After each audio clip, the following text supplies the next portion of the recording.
방송에서 제공하는 투자 정보는 투자 판단에 대한 조언입니다. 방송에서 제공하는 주식의 가치, 가격 상승 및 가격 하락에 대해서는 방송사에서 보장하지 않습니다.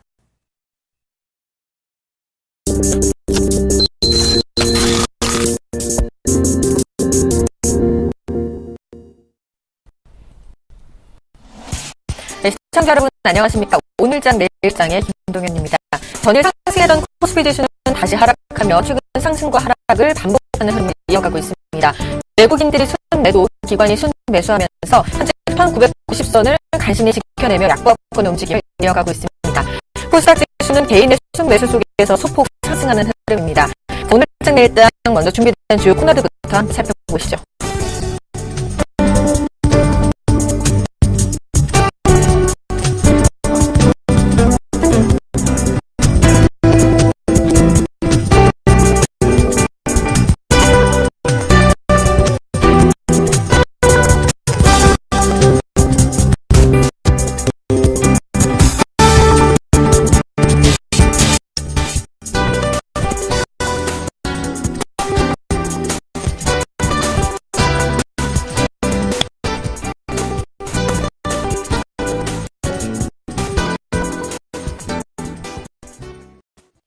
네, 오늘 우리 시장 어떤 이슈가 영향을 미쳤을지 대신증권 투자컨설팅부의 최진 책임연구원 연결해서 오늘장 이슈 점검과 내일장 전략까지 세워보도록 하겠습니다. 안녕하십니까? 예, 안녕하십니까? 네, 반갑습니다. 현재 우리 시장은요, 뚜렷한 모멘텀이 없이 외국인들의 매수에 좀 엎치락뒤치락하는 모습인데요. 자세한 설명 좀 부탁드릴까요? 예, 최근 미국 증시 같은 경우에서는 상승에 대한 좀 피로감을 나타내고 있는 가운데 조기 금리 인상 우려 등으로 금일 세력의 약세로 마감을 보였습니다. 국내 증시 역시 이에 따른 좀 약세 흐름을 나타내고 있는데요. 이번 주 들어 코스피 지수의 흐름을 살펴보면 상승과 하락을 반복하면서 이에 대한 뚜렷한 방향성보다는 등락이 좀 엇갈리고 있는 상황이 이어지고 있습니다. 특히나 외국인의 현선물 매도세가 나타나면서 전일 반등 이후 국내 증시는 그일 약세 흐름을 나타내고 있는데요. 업종별로는 상대적으로 대형주가 좀 약세를 보이고 있는 반면 중소형주 및 코스닥 지수는 강보합권을 보여주고 있습니다. 최근 국내 증시 수급 상황을 살펴보면 외국인 수급이 미치는 영향이 점차 강화되고 있는 상황인데요. 이런 외국인들의 움직임 역시 최근에는 특별한 방향성보다는 매수매도를 반복하면서 등락이 거듭되고 있습니다. 이런 상황이 지속되고 있는 이유는 7월에 있을 경기와 실적의 점검기와 기간을 앞두고 현재 한쪽 방향의 포지션을 가져가시기보다는 눈치 보기 흐름이 이어지고 있다고 볼 수 있겠는데요. 다만 이러한 흐름은 7월 초에 있을 국내 삼성전자의 예비 실적 발표와 함께 미국과 중국의 제조 지표 발표 등을 지나가면서 점차 방향성을 볼 것으로 판단되고 있습니다. 알겠습니다. 마지막으로 오늘장 1시간 정도 어떻게 전략을 세워보면 좋을까요? 네, 최근 종목들의 흐름을 살펴보면 고점 부분의 종목들이 상승 탄력이 약화되고 있는 반면에 바닥권의 대형주들 같은 경우에서는 반등을 나타내고 있는데요. 최근 국내 연기금들의 저가 매수세가 이어지고 있는 부분도 이를 뒷받침한다고 볼 수 있을 것 같습니다. 다만 7월 초반까지는 여전히 눈치 보기 장세가 이어질 것으로 전망되고 있기 때문에 아직 주로서의 성격보다는 대안주의 성격으로서 이런 저가 대형주들의 기술적 대응을 하시는 것이 바람직할 것으로 보여지고 있습니다. 알겠습니다. 지금까지 대신증권 컨설팅업 최진 책임연구원과 함께했습니다. 도움 말씀 고맙습니다. 감사합니다.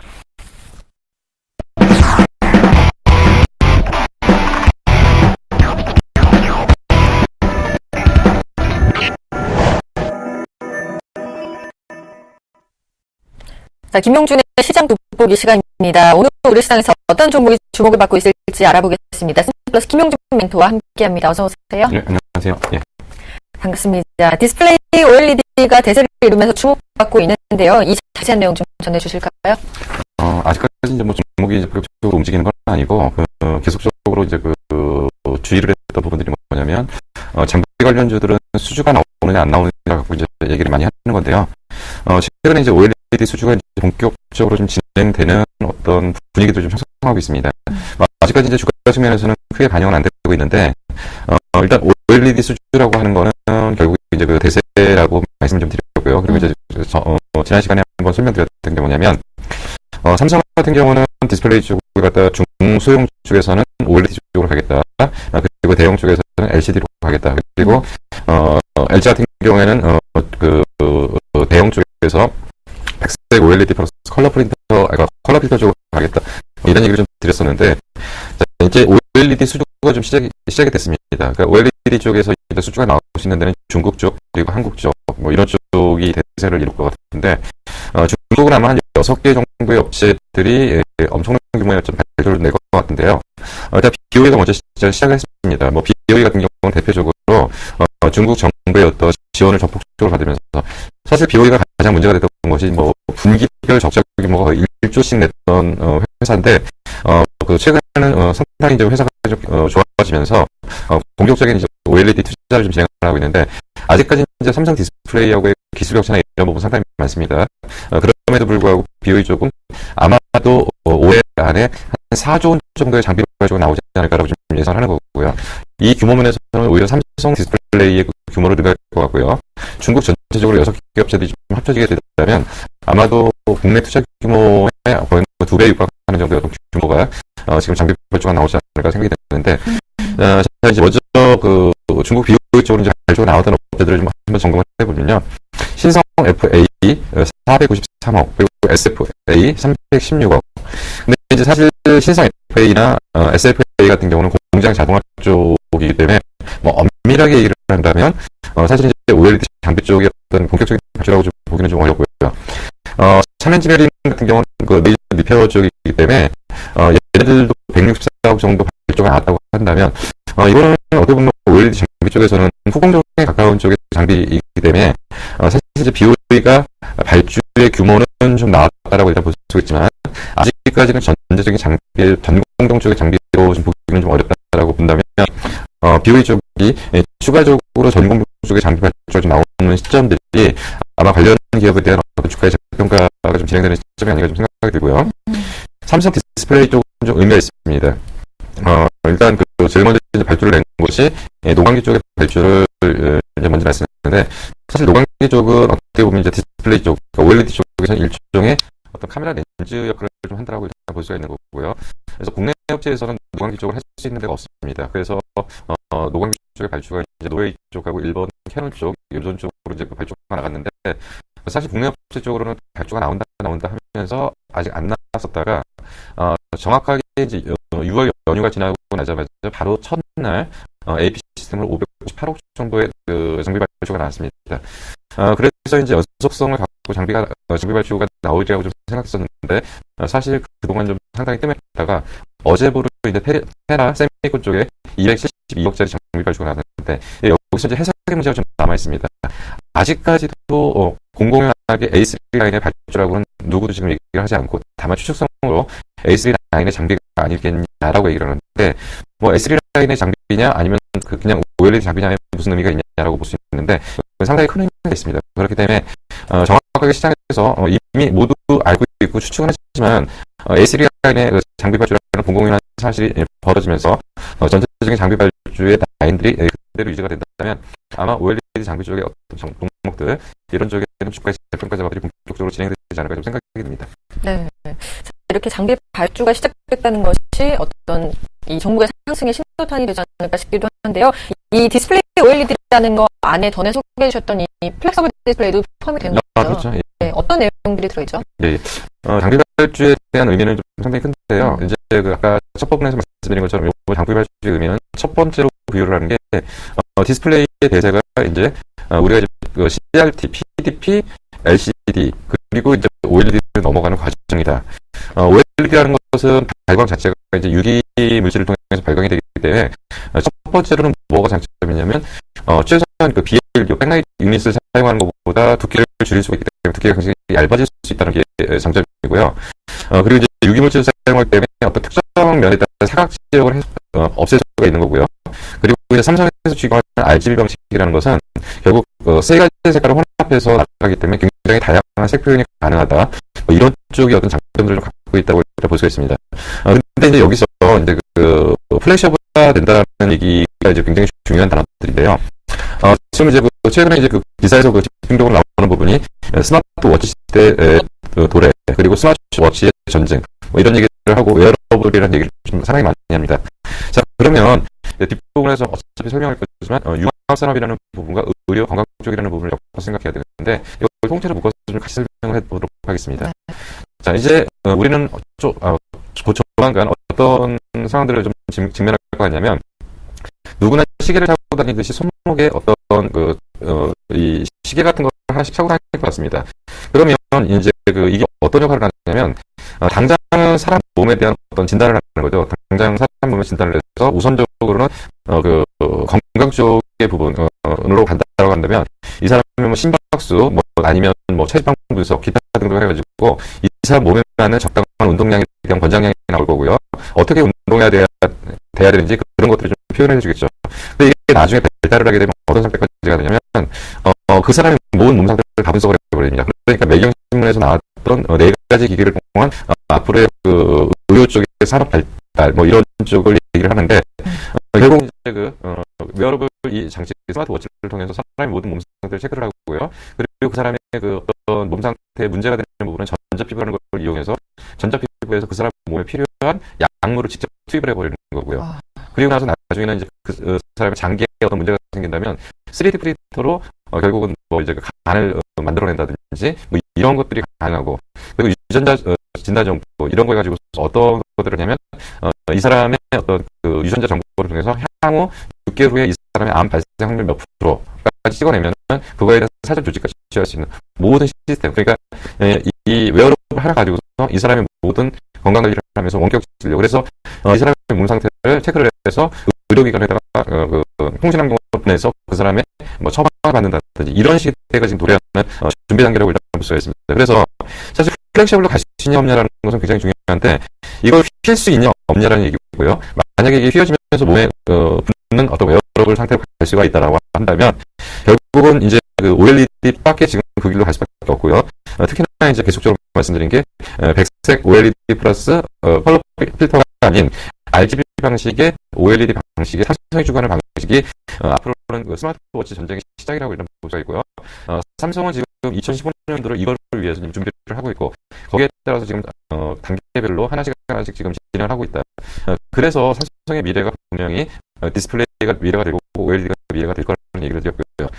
거기에 따라서 삼성은 지금 이제 태블릿 PC용 A3 라인 쪽에 라인을 가는 것도 중요하지만 결국은 융합산업 쪽에서의 스마트워치 쪽에 플렉셔블화 되는 과정들을 지금 준비를 하는 거에서 직접적인 어떤 장비 업체들의 먼저 발주가 나가는 거고 나중에 이게 다 구축이 되면 하드웨어적 기반이 끝났을 때 그 다음에 뭐냐면 소프트웨어적 기반이 따라간다. 그렇게 되면 우선은 하드웨어적 기반의 우선적인 시작은 뭐냐면 장비 발주를 통해서 라인 구축을 해서 OLED 디스플레이를 만들어내는 작업들이 먼저 성행돼야 된다. 이것이 이제 전체적인 의미라고 보시면 될 것 같습니다. 네, 진짜 말씀만 들어보니까 뭐 영화 속에 나오는 일 같은데 이런 거 언제쯤 상영이 될까요?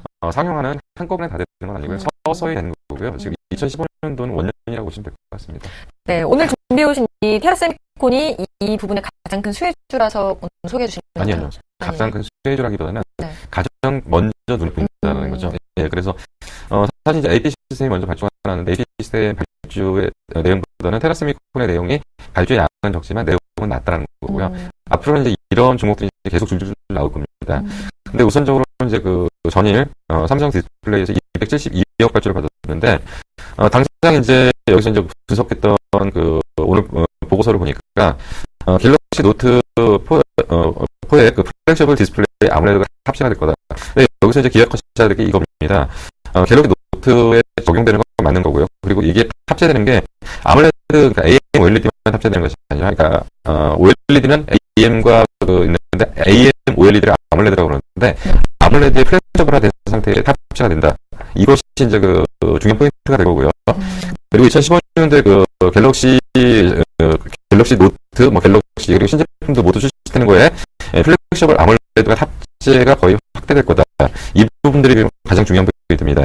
그리고 아마도 삼성은 이제 A3 라인의 초기 지금 장비 수주가 이제 시작된 것 같은데 거기에 아마 올해 하반기 그러니까 올해 연말 정도나 내년 상반기 정도는 추가적인 라인 확대가 좀 예상되는 상태라고 일단 볼 수가 있고요. 그럼에 따라서 이 장비 업체들의 이제 실적은 본격적으로 이제 상승을 시작하는데 테라세미콘 같은 경우는 14년도 영업이익 기준으로는 전년도 대비 800% 정도 상승하는 138억 정도. 그러니까 원래 작년에 워낙 안 좋았기 때문에 올해 800% 상승한다고 하지만 영업이익의 절대치는 크지는 않습니다. 근데 15년도 내년 정도에 보니까 영업이익은 163% 정도, 그러니까 14년 대비 163% 정도 증가하는 364억 정도가 예상된다는 오늘 증권회사의 보고서가 나타났기 때문에 사실 뭐 이제 시가총액 1,000억짜리에서 내년에 올해 이제 148억, 내년에 보통 우리가 12개월 미래가치 보고서 주가를 투자한다고 본다면 뭐 최소한 주가가 1,000배 정도 상승 여력은 뭐 올해 안에 좀 나타나지 않을까 좀 생각이 드는. 워낙 지금 시장이 그렇게 되는 겁니다. 지금. 예. 그렇게 시작이 되는 거기 때문에 네. 뭐 이제 또 이렇게 얘기하시면 이제 뭐 바로 사서 안 올라간다고 하실 것 같은데 이거는 큰 그림에서 그렇다는 얘기고, 이것이 이제 단계별로 회사에 이제 적용이 되는 그런 흐름이기 때문에 그 금융 특징주의 어떤 이런 부분에서의 어떤 부분들, 그리고 우리가 기억해야 될 의미 있는 부분들, 이런 것들을 같이 묶어서 전체적으로 보시면 아마 도움이 되라고 판단이 됩니다. 알겠습니다. 네, 오늘은 OLED 관련주인 테라세미콘에 대해서 알아봤습니다. 네, 샘플에서 김용주 매트와 함께했습니다. 도움 주셔서 고맙습니다. 네, 감사합니다.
안녕하십니까. 나무노 멘토입니다. 매일 오후 2시 20분 오늘장 특징주를 찾아서 여러분께 상세히 설명해 드림과 동시에 이 종목을 어떻게 할 것인가에 대한 전략까지 제시해 드리고 있습니다.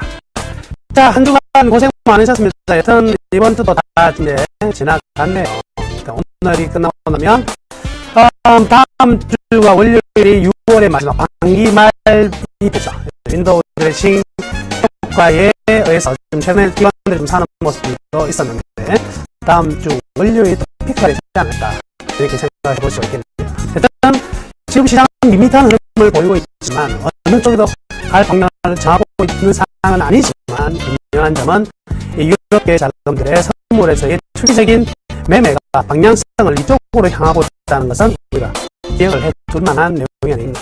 그래서 해마다 서머랠리는 나올 것이다 했는데 해마다 안 나왔던 게 이번에는 나올 가능성이 가장 높은 시점이 아니었나 이렇게 먼저 말씀해 드릴게요.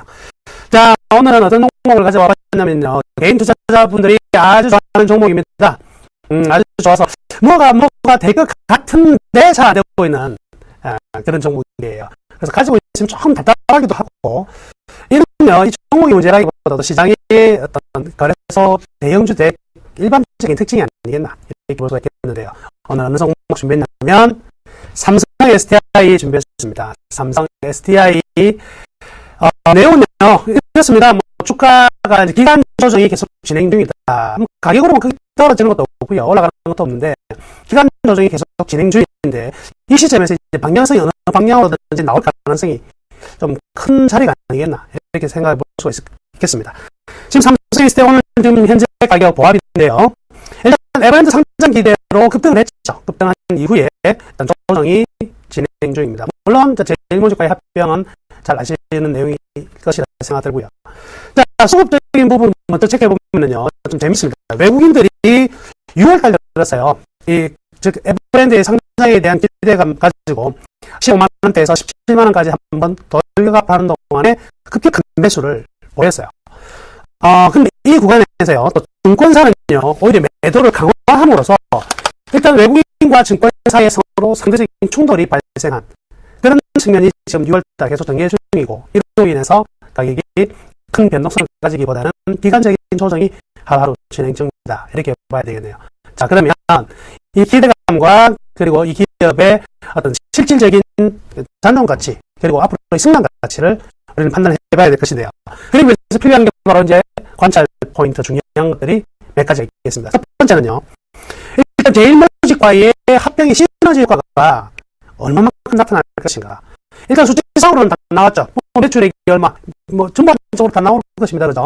합병이 돼서. 근데 그 부분이 아니고 이 두 기업이 결합을 하고 나면 여기서 1 플러스 1이 3이 돼야 되는데 1 플러스 1이 2가 돼버리면 그냥 무거운 종목으로 그냥 다시 내려앉아 버리는 경우도 많겠죠. 그래서 이 합병에 대한 시너지가 과연 어느 정도 나올 것인가. 내용은 상당히 좀 기대할 수 있는 부분이 있는 것 같아요. 왜냐면 2차 전지로 가기 위한 네 가지 가장 중요한 게 양극재, 분리막, 전해질 이 4개잖아요. 근데 삼성이 세게 가지고 있는 건 양극재 하나밖에 없죠. 자, 나머지를 채워갈 수 있는 역할을 할 수 있는 게 누구냐? 바로 제일모직입니다. 그렇죠? 제일모직이 이제 기초화학 기술이 일단 이 2차 전지가 접목이 되면서부터 이제부터 어느 정도 빠른 템포로 세계 시장으로 끌고 갈 수 있는 기술력을 만들어냈냐. 이 부분이 바로 삼성 SDI의 성장 동력으로 작용할 것인데, 이게 기간이 너무 길어진다든가 기술 격차를 빠른 속도로 축소하지 못한다면 상당 부분 주가에는 상승의 걸림돌이 분명히 될 수 있겠죠. 시너지 효과 어느 정도 나타나는지를 이제부터 살펴봐야 될 내용이 될 것이고요. 자, 기대할 수 있는 부분은요. 지금 최근 들어서 에너지 대용량 전환기죠. ESS요. 이 해외 수주가 굉장히 좋습니다. 지금 일본 쪽에서도 조단위급의 어떤 수주를 받은 부분들도 있고요. 분명히 이 산업은 성장 산업이면은 틀림이 없을 것 같아요. 그리고요. 그간 이제 만성적인 문제가 됐던 게 바로 이제 그 SB 리모티브라고요. 이게 이제 독일의 보쉬하고 50대 50으로 합쳐서 만든 회사인데 이 회사가 맨날 적자예요.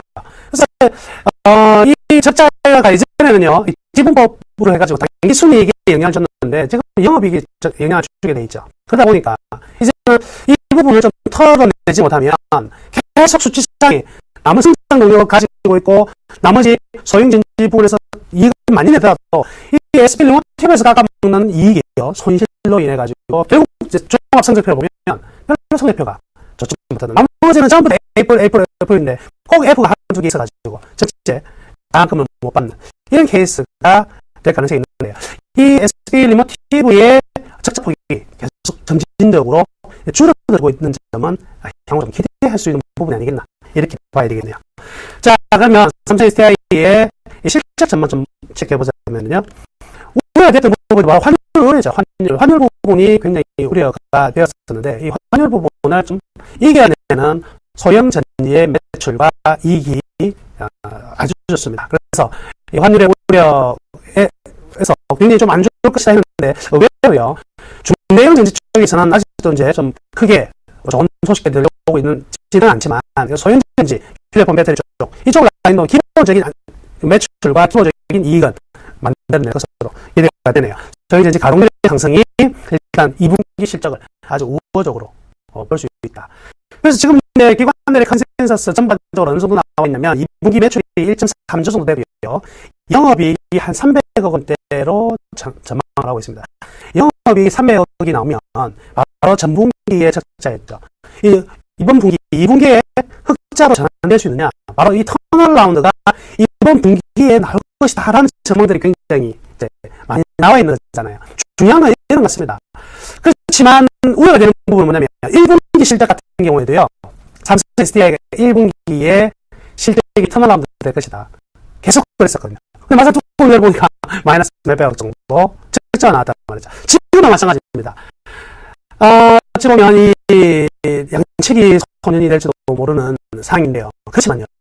충분히 반전의 가능성이 있을 것 같아요. 이번에 만약에 300억 원이라도 흑자가 나온다면 이제는요 주가가 완전히 좀 달라질 수 있는 가능성이 있다.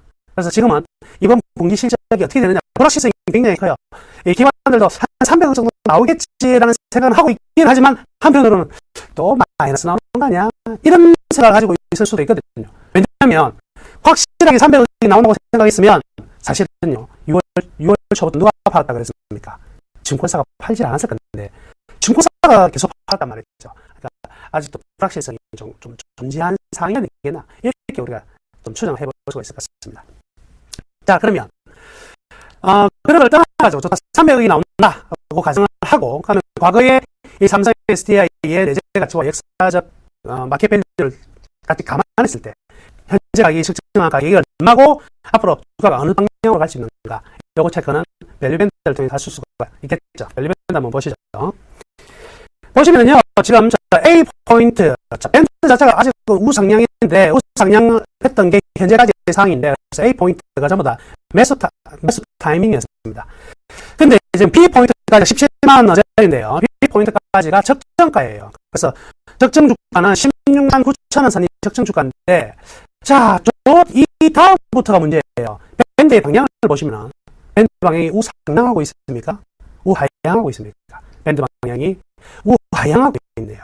현재까지는 B 포인트를 뚫어내기가 상당히 힘들었다는 겁니다. 왜냐하면 우하향하는 이 곡선들, 이 선들을 우상향으로 바꿔놔야 되는데 우하향하는 우상향으로 바꿀 것은 하나밖에 없죠. 제 밸류밴드 차트는 무엇으로 만들어졌다고요? 재무지표, 실적과 실적의 전망처럼 만들어졌는데 이 실적이 개선되지 않으면 좀 방향이 바뀌지가 않는다. 이렇게 봐야 되겠죠. 그러면 실적이 개선되기 위한 첫 번째 조건은 그리고 실적에 대한 기대감이 나타나기 위한 첫 번째 조건은 뭐냐면 바로 2분기에 지금 예측하고 있는 매출 1.3조와 영업이익 300억 원에 대한 예상한 컨센서스 만약에 충족했을 경우에는 이전 상황이 좀 달라집니다. 그럴 경우에는 바로 저 10포인트까지도 행진이 가능해진다는 거죠. 그럼 저 10포인트까지 행진이 가능하다. 가격이 얼마 정도 나올까요? 18만 원까지는 다음 분기 내에 도약이 충분히 가능하다. 첫 번째 필요 충분 조건은 뭐냐면 이번 분기에 300억 원에 반드시 영업이익은 나와줘야 되고 매출액도 1.3조 정도가 나온다면 이제 빠른 템포로 18만 원대 향하는 흔들이 충분히 나올 수 있다. 그러면 분명히 지금 불확실성이 굉장히 좀 커져 있는 부분에서 이 종목을 가지고 계신 분들 그리고 이 종목을 매수하려고 하시는 분들은 어떤 매매 전략을 세워야 될까요? 자, 첫 번째 가지고 계신 분은요 일단 이 분기 실적은요 반드시 확인하고 가야 되겠습니다. 일단 확인하고 가야 되니까 첫 번째 보수적 투자자는요 계속 가지고 계신 분들은 보유 그리고 투자하실 분들은 관망해도 괜찮습니다. 그래서 좀 지켜보시고 확인해서 매매 들어가는 것도 좋을 것 같고요. 다만 나는 이 종목의 향후 기대치를 가지고 투자를 하겠다. 약간 공격적인 투자자분들 같은 경우에는 순간적으로 들어오는 한 15만 5천 정도 가격 이 정도 가격이라면요 충분히 좀 매력적으로 투자를 해봐도 되지 않을까. 주식 매수 청구권이 행사 기간이 다 종료가 되었습니다. 19일로 종료가 되었는데 이제는 뭐 15만 밑으로 떨어질 수도 뭐 있겠죠. 이제는 주식 매수 청구권이 없는 상황이죠. 근데 그 가격 밑으로 떨어질 가능성은 실질적으로는 거의 없다. 이렇게 생각 들고요. 그러니까 15만 5천 원 정도면 아주 좀 매력적인 단가의 불확실성을 우리가 고려를 하더라도 매력적인 단가일 수가 있다. 그럼 지금 16만 원 정도니까요. 다음 주 순간적으로 들어오는 조정을 한번 노려서 조금 부담 매수하는 것도 나쁘진 않겠다. 이렇게 말씀해 드리겠습니다. 자, 이번 주 일요일 날은 여러분과 제가 만날 수 있는 방법 두 가지입니다. 서울에 계신 분들 같은 경우에는 일요일 날 양재동 외교센터로 오십시오. 외교센터로 오시면 제가 여러분들의 궁금증 많이 풀어드릴 것이고요. 지방에 계신 분들은 또 일요일 날 오프라인으로 참석하기 힘드신 분들은요. 아시죠?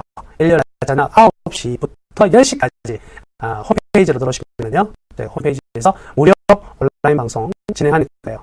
나무는 멘토 방 많이들 찾아주셔가지고 좋은 이야기 많이 나누고 7월달 어떻게 우리가 투자할 건지 전략 한번 같이 세워봤으면 좋겠습니다. 좋은 주말 보내시고요. 일요일에 뵙겠습니다. 감사합니다.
안녕하십니까. 김성현 멘토입니다.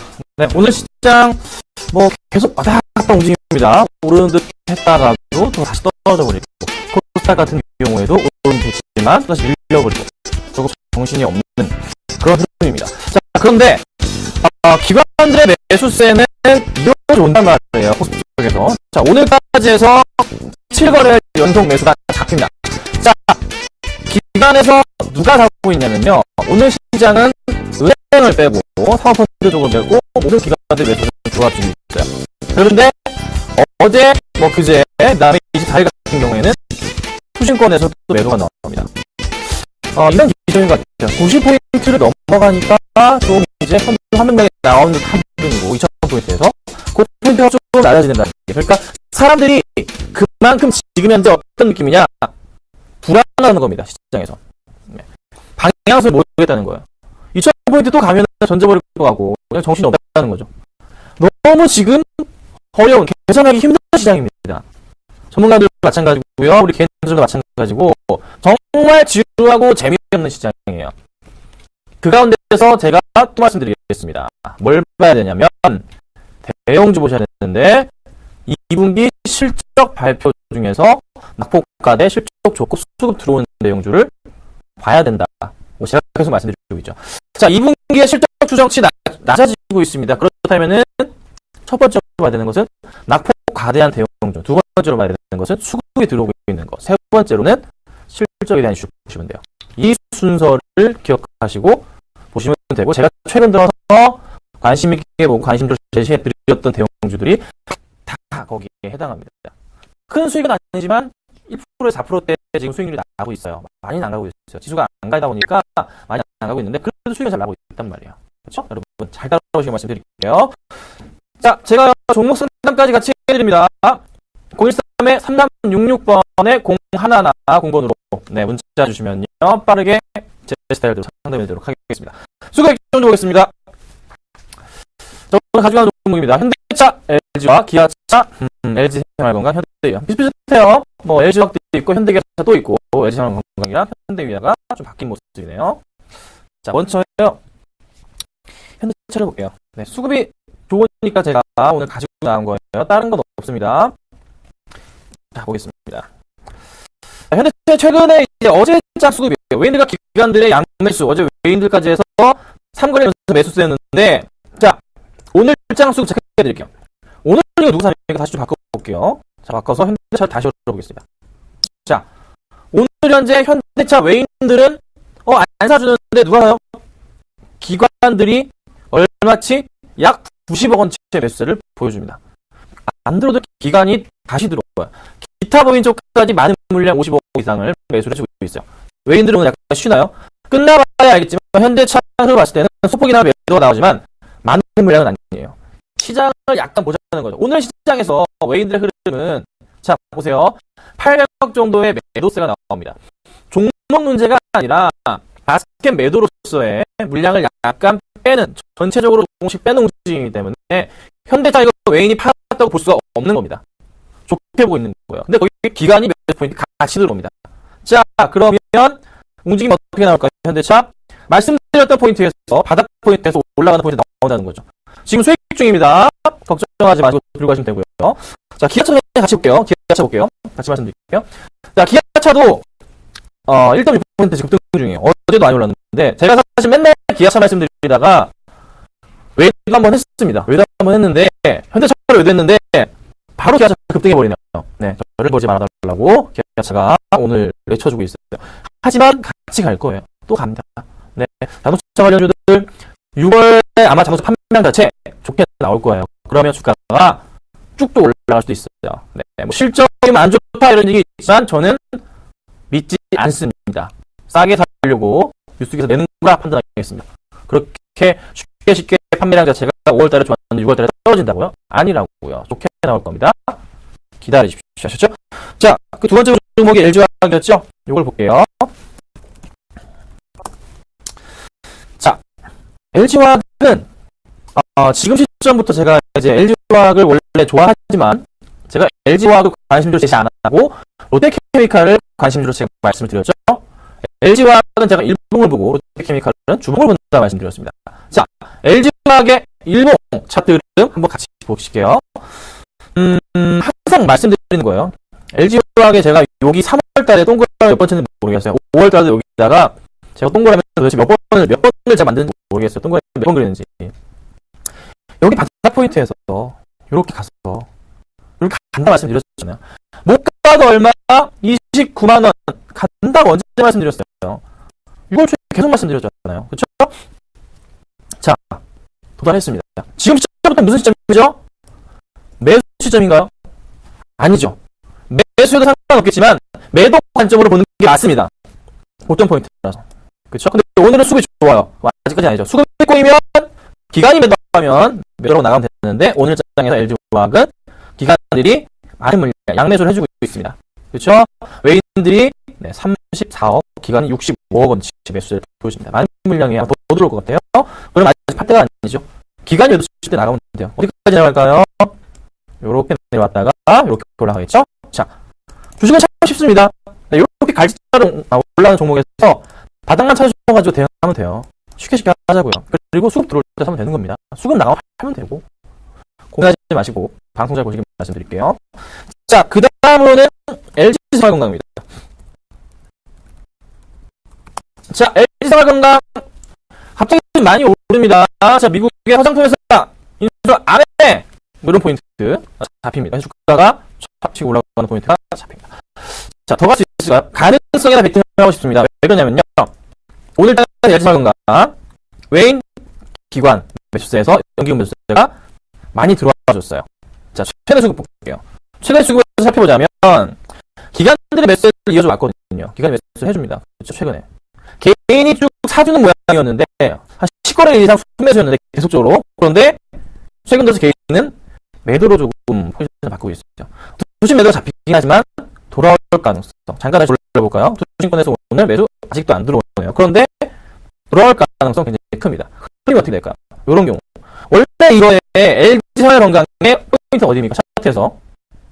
원래 6월 전까지만 해도 여기 포인트였어요. 여기 바닥 포인트였잖아요. 그렇죠? 라인 잡으면은 이렇게 갑니다. 그렇죠? 악재가 발생했잖아요. 같은 악재가. 근데 그게 해소가 됐어요.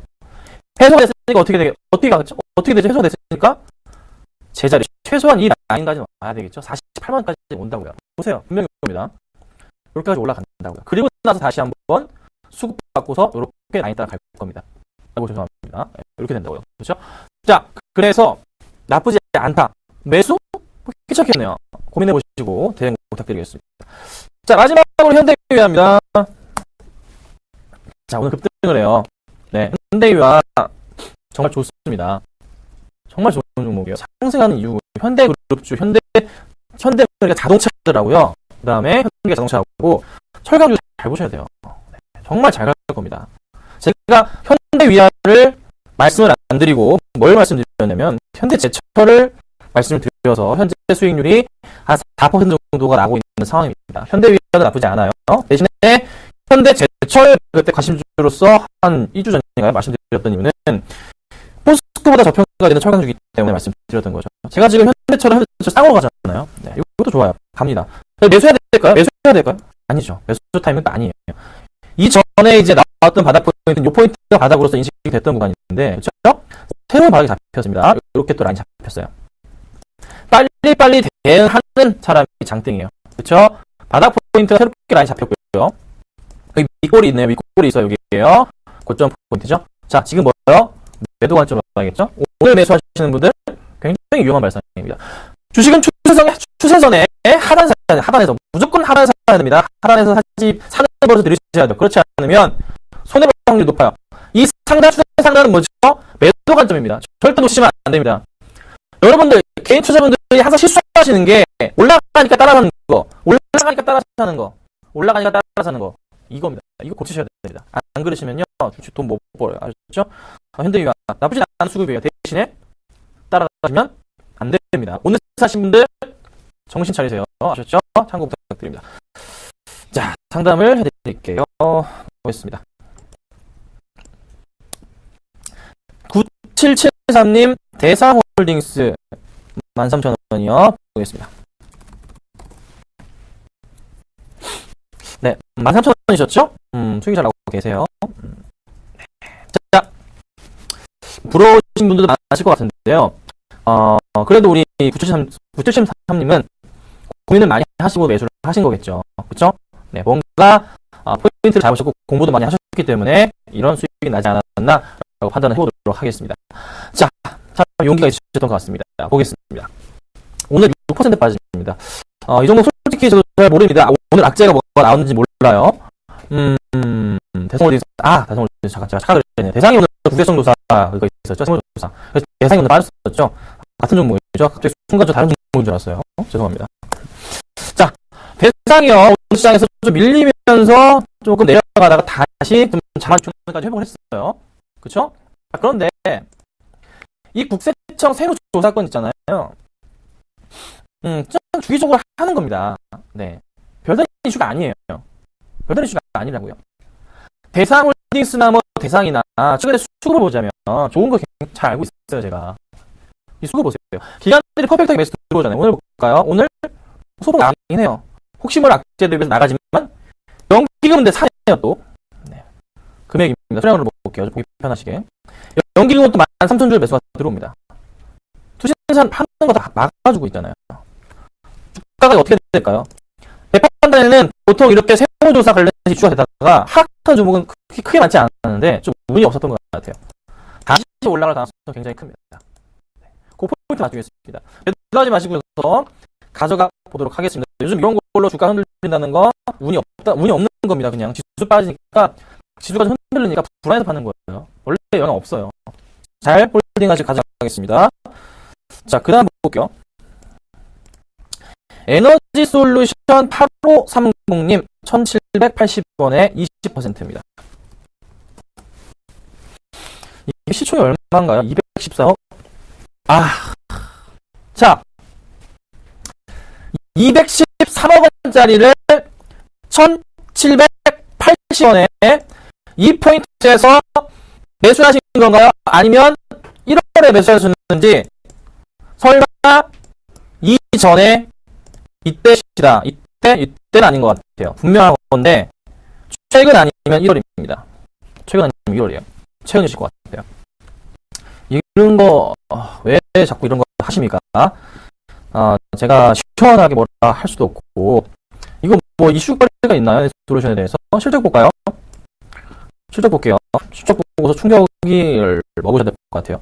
자, 2011년부터 영업이익 적자, 2012년 적자, 2013년 적자, 2014년도 적자.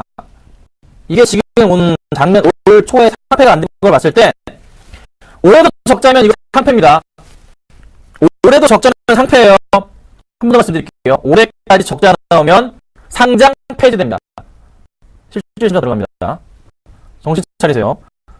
시가총액 213억입니다.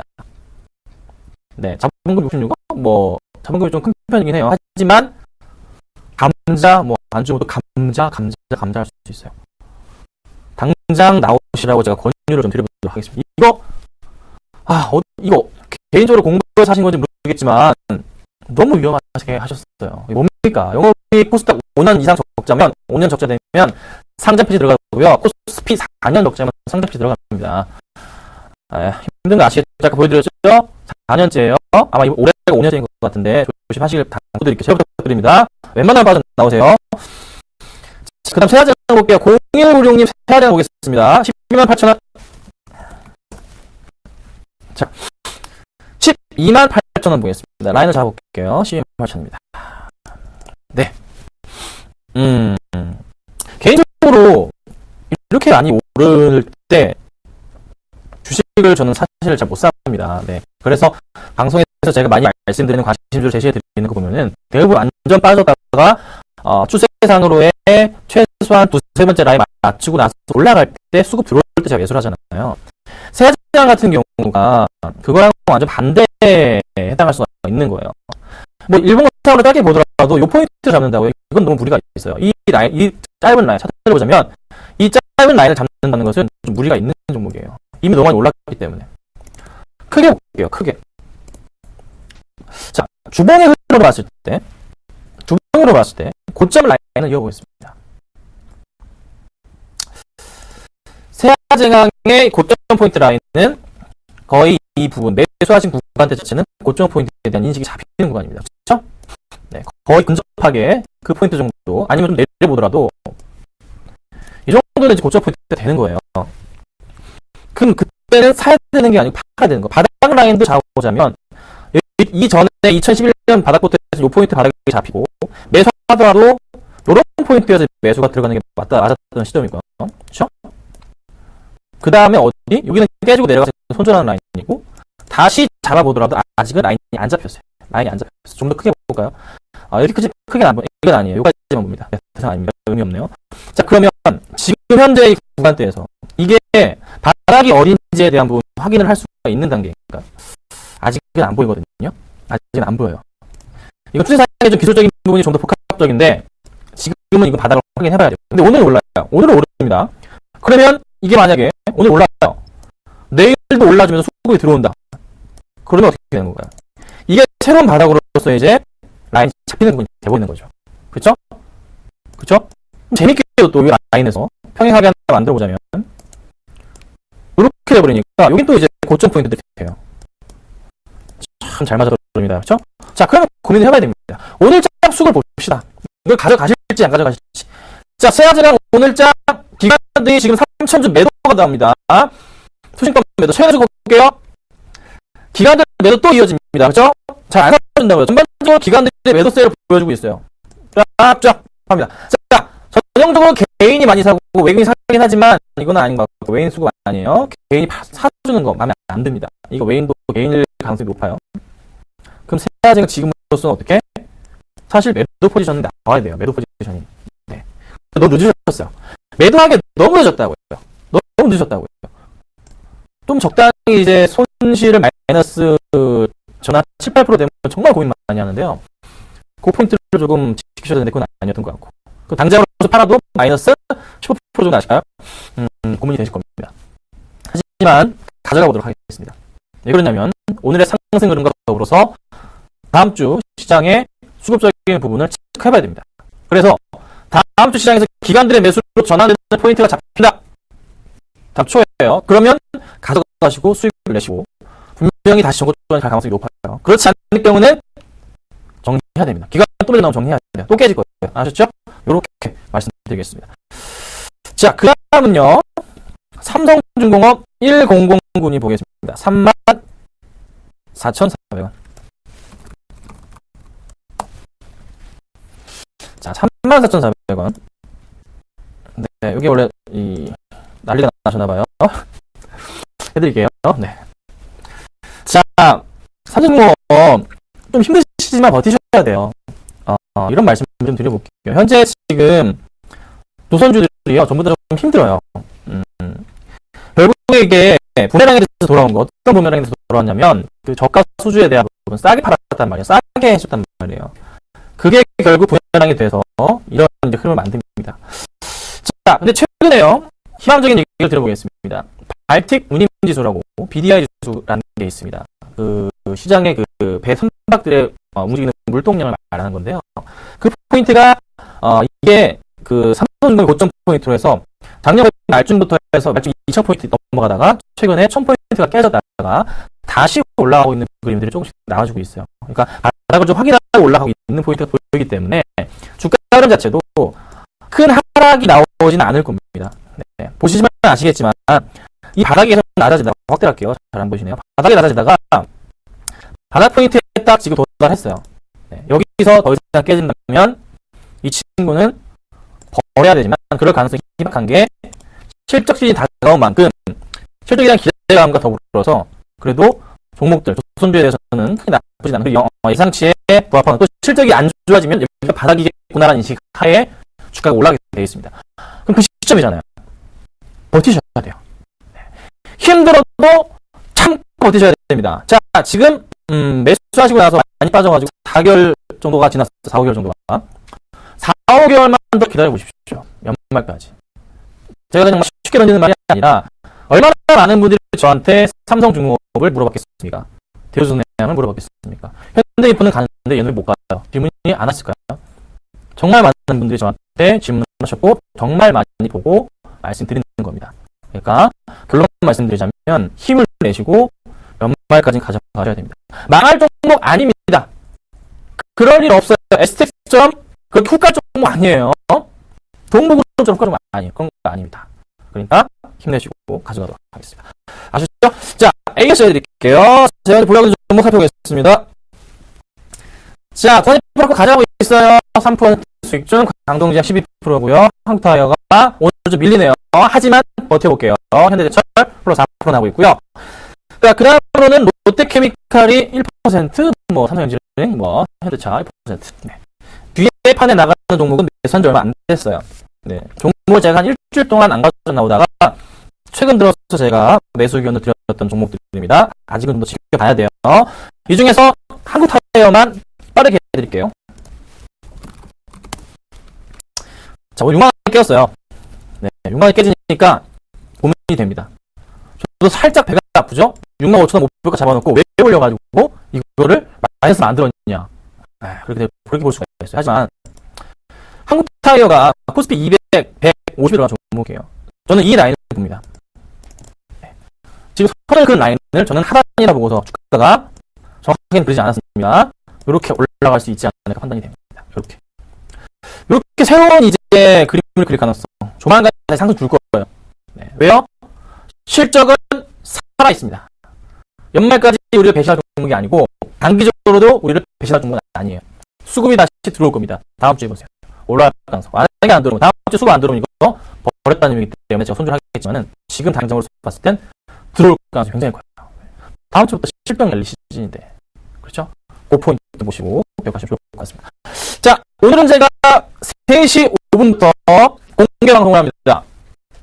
빨리빨리 들어오셔가지고 아직 안 열었어요. 제가 빨리 열게요. 빨리 들어오셔가지고 제가 오늘 종목은 안 가져놨지만 공개 방송에서 준비한 종목이 있습니다. 오셔가지고 가져가시기 바랍니다. 들어보시고 선택하시기 바랍니다. 아셨죠? 오늘 고생 많으셨고요. 주말 잘 보내시고 저는 다음 주에 오도록 하겠습니다. 감사합니다.